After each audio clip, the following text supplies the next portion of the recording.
We're a week into Season 4 for Black Ops 6, and I'm going to be honest, I don't think I've ever been this close to quitting Call of Duty in my life. Now, this video and commentary isn't just going to be me bashing Season 4 for like half an hour. Instead, we are going to be discussing more so of a larger problem that I think has ultimately led to Season 4 launching in this state. But I mean, I'm not letting them off the hook, bro. I mean, let's work our way down the list, man. First up, I mean, what do we got? The servers are just completely shot. Any game mode you're playing, man, whether it's multiplayer, Warzone, zombies, it's just, I cannot get like a decent game, honestly, without lagging or lagging out, or my game is just randomly crashing. Like, seriously, I got a couple clips that I recorded the other day. This was the day after Season 4 went live. Like, take a look at this. This, for example, bro, I clipped this for only 30 seconds. My game was stuck doing this for 2 minutes.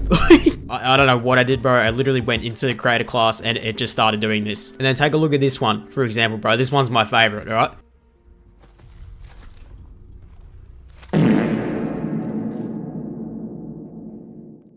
Lost connection to host. I am in a solo game of Call of Duty Zombies. How is that possible? Oh, man, honestly, it's an actual disaster. It is an actual disaster. But like I said, we're not just going to be focusing on Season 4 alone. Hey, but rest assured, boys, all right, that all the advertisements and that for all the store bundles in the creator class menu, they're all still working, okay? Oh, bro. All right, let's get into it. So obviously the game at the moment is genuinely probably in the worst state it's ever been, and the overall perception for Call of Duty, like not even just Black Ops 6, bro, it is at an all-time low, man. Seriously, you know, we're losing more players. It is just, it's really rough scenes. It is really rough scenes, dude. Now, as I mentioned though, I think this is part of a larger problem. I've probably named this video along the lines of something about like the Call of Duty cycle or something like that. And now when we refer to the Call of Duty cycle, okay, for majority of the community, so you know, people like you and me, we instantly refer to like the annual release cycle. All right, let me break this down real quick. So this is essentially how it goes, right? New Call of Duty game comes out. We love it. It COD's back on the map, bro. It's the best game we've ever gotten. And give it a few months, we start to get some updates, some DLC. Things start to go wrong, as we're seeing with Black Ops 6. And it is like the worst COD in existence every single year. And then people look back on the game that came out last year, and now that game was really good. Oh, that game was underrated. It was, you know, I wish this game was like that one. Seriously, every single year without fail. And then, you know, we inevitably get the new trailer for the new game coming out, and then we get excited for that. We're getting all hyped. We're like, okay, this has got to be the one, bro. This is COD's last chance. Game comes out, cycle continues.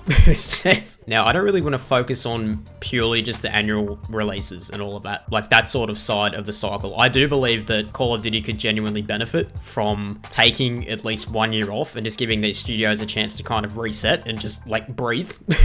But obviously, you know, Activision, whoever's in charge now, they like money too much. So, and that's just the way it is. It's been like that since the dawn of time, bro. And I seriously don't think that's ever going to change. But again, that's not what we're going to focus on. Okay, we're going to be focusing on two other main points that I want to discuss. And this is the recent trend of like carry forward games and back-to-back sub-series releases. So obviously most recently we saw this with Modern Warfare 2 to Modern Warfare 3. And it's reported the exact same thing is going to be happening with Black Ops 6 to a Black Ops 7 or whatever this next game is going to be called. And it is going to be developed by Treyarch. So, and again, this isn't anything that hasn't been discussed before. Like, this isn't anything groundbreaking that I've just discovered or anything like that, bro. But it has to be brought up at this point because, again, I think these two things have led to like why Season 4 launched in the state that it has, and ultimately has led people to straight up just like leave the game and just like hate BO6. Now, me personally, I don't really like the whole idea of carry forward and all of that. I like to have a fresh start, like every year. If a new game's coming out, I want to have, you know, like everything completely reset, new set of weapons, brand new leveling system, procedures, and all that to grind through, new challenges, and it preferably set in a different like timeline and universe, like a different story. And obviously we all knew what happened with Modern Warfare 3's campaign. Like, it is literally probably known as the worst campaign in Call of Duty history. And yeah, I'm just really not a fan of it. But so this trend of like back-to-back releases of essentially the same games like Modern Warfare and Black Ops in combination with the seasonal DLC model, I think these two things combined is really the reason behind, like, definitely why post-launch support for Black Ops 6 is struggling, and struggling is honestly an understatement. We are barely above water here. Again, like no joke, bro. I think this new update was maybe like 5 gigs of new content and then 15 gigabytes of just like bugs and problems. And obviously season 4 is quite a lackluster season for pretty much every game mode. I'm not really gonna like go over and cover like all the content that's come out, but yeah, it's not the biggest season in the world. So, but the point that I really want to make here when talking about like carry forward games and like back-to-back releases of the same series, right? So obviously Modern Warfare 3, that game's launch was a little bit shaky. Again, you know, people really weren't impressed with the campaign, and it was a little buggy. It was a little bit rough, you know, it definitely wasn't perfect. However, the post-launch support for that game was done really well. So when we talk about these games, you know, releasing back-to-back and then bring in the conversation of seasonal DLC and that model that Call of Duty has definitely more than adapted to by now at this point, I think this creates like honestly like a huge double-edged sword, honestly, for both the community and the developers. Now seriously, like I do not want to put any blame onto the devs for this. Like these guys gotta be crunching, bro. Like especially over at Treyarch at the moment, man. They're trying to support Black Ops 6. They're trying to create a brand new game for this year with Black Ops 7 or whatever it's going to be called. Like I don't, no doubt in my mind these guys are putting in like a disgusting amount of hours in the office, bro. Like honestly, I feel bad for them. But I mean that's the that's the situation we're in. That's the process. That's the workflow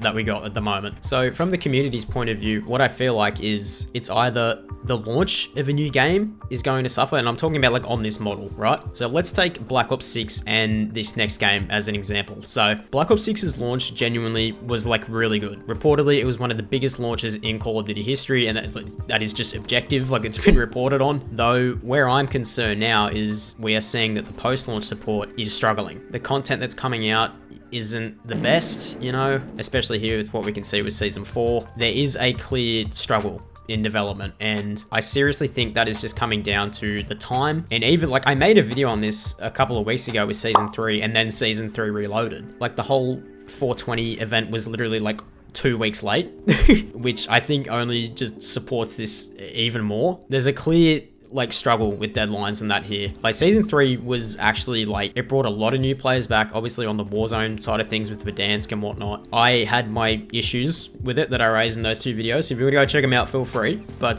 this is sort of the trend that I'm seeing is with this model, with how these games are developed, how they're produced, how they're released and whatever. And again, I know the annual cycle is not going anywhere. It is literally just a button for them to print money. It is a button that they press. It's like $1 billion or however much they make. It's free money. It is free money every single year for them. But what I feel is this creates one or two choices. Like I said, a double-edged sword. Either the launch of the game is going to struggle or the post-launch is going to struggle. That is like the only 2 outcomes that I can see. So we get back to the Black Ops 6 and Black Ops 7 example. BO6, good launch, post-launch, really not doing too hot, okay? Though what we could see with Black Ops 7 is not a good launch and then good post-launch. And that's kind of a similar story with Modern Warfare 2 and Modern Warfare 3. Like MW2 was met with a lot of criticism just with things that they changed inherently with the gameplay and like perk systems. Warzone was like a complete nightmare, like Warzone 2.0 and all of that. And it wasn't without its bugs and, you know, issues, but looking back on it, I feel like Modern Warfare 2 at release was maybe a little bit better received than Modern Warfare 3. And I think it came down to things like, you know, the campaign and like campaign length and all the rest of it. But then as I mentioned, you look at Modern Warfare 3, had a bit of a shaky launch, but then the post-launch for that game was done genuinely pretty good. Now there is the argument to be made that, you know, it was supported with Raven, it wasn't purely just Sledgehammer working on it, but this is like really where I'm concerned here for the future of Call of Duty. Like if they are really going to commit to this cycle of like carry forward games, back-to-back releases of the same series. Now it's like, you know, it's reported that Treyarch is going to be leading this next game. There is no doubt in my mind that this next game is going to fall into one of those 2 categories. So either the launch of the game is going to be really bad and then the post-launch is going to be really good, or vice versa. And if we're following what happened with Modern Warfare 2 to Modern Warfare 3, which again is the most recent example of like the whole carry forward and like back-to-back release thing, then we can see the launch of Black Ops 7 being not the greatest, but then the post-launch support being pretty good. And this is where I want to kind of link it back to season 4 and why it's launched in that state, dude. It's just not working. It's seriously not. Like, Season 4 has actually just broken the game, and people, like, players are leaving again. So, like, all the work that Season 3 did to, you know, kind of get people back in, like, we're back on Warzone playing Verdansk and all that, like, it's great. In my eyes, bro, it's just completely undone all of that. Like, it's just like every time we get a new update, it's like we've gone a couple of steps forward, bro, and then we're going like 5 back every single time. And you gotta think as well, bro, like we got GTA 6 coming out next year in like, what, 26th of May or whatever it is. Like, obviously Call of Duty and like GTA are very different games. However, that is competition for a sale, right? Average person who plays games in that, bro, like they aren't buying 10 plus games per year. They might buy, you know, 1 or 2 at the most, or maybe they save up all their money and, you know, put down a pre-order for like a premium edition or a prestige edition or something like that. Like, it's seriously something to consider. I'm just really unsure about the future of this series at the moment. And this is literally a prime example of what I was talking about before, about like, I guess the more stereotypical Call of Duty cycle, like every year. You know, it's like one bad update, one little bug, one little slip up, and the perception for the whole game is just completely like shot. And the Treyarch devs, like, they gotta be just like under the pump, man, just crunching. Like, and Season 4, again, bro, it's a prime example of that. It's a prime example, and I guess a bit of an equation of when you put these two things together, when you've got a studio that's already under the pump trying to support the current game, they're already working on the next one that's going to be releasing later this year. I just don't see how that adds up. It's just not working, clearly. Season 4 is a perfect example, and in my eyes, man, it's a look into a pretty dark future for this series. Like, honestly, this might be a little bit of a controversial take, bro, but I'm gonna say it anyway. Okay. I would prefer to pay for DLC packs again. I know it is extremely outdated. The industry and gaming, it's completely moved past that now. Map packs and like DLC and all that are a thing of the past, right? Especially for like FPS and like shooters and stuff like that. Like, Fortnite is basically just set the benchmark there, and obviously Call of Duty and pretty much every other game in the market has had to follow suit. And fair enough, you know, they've got to keep their games relevant, they've got to get people coming back on them. But if we're getting updates that are supposed to retain and get players back on the game, though these updates are doing the complete opposite, like Season 4, it is pushing people away, including people like myself that have been playing this series since COD 4, it's a little bit scary.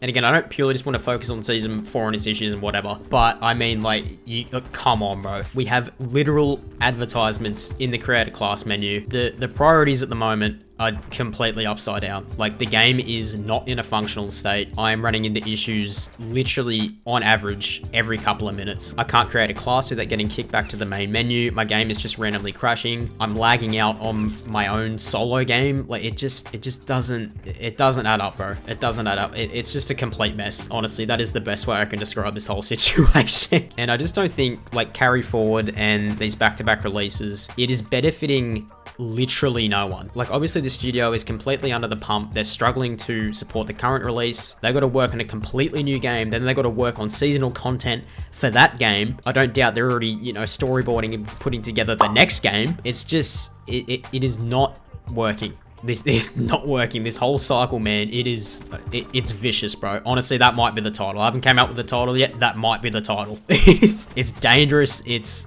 like scary. But yeah, those are just kind of my thoughts, bro. Again, from the smaller side of the community, you know. Obviously, I have no contact with Activision, Treyarch. I don't get paid by Call of Duty for literally anything. This is just from the perspective of someone that really wants to enjoy the game. I want Call of Duty to be kind of back on the map, back on top, and I'm worried, bro, with everything that's been happening, especially with Black Ops 6, this trend of carry forward and back-to-back releases, dude. I just feel like the game is gonna bury itself, and it's already started. It's already started. But yeah, I think that's probably gonna wrap it up for this one. If you've got any thoughts or opinions, man, or you want to continue the discussion in the comments, feel free. Go nuts. But yeah, appreciate you guys watching the video. Huge shout out to all the new subs and whatnot that have come through recently, and I will catch you guys in the next one. Hopefully Season 5 is a bit better. We can only hope. Because if it gets any worse, man, it's not going to be good. It's going to get real rough.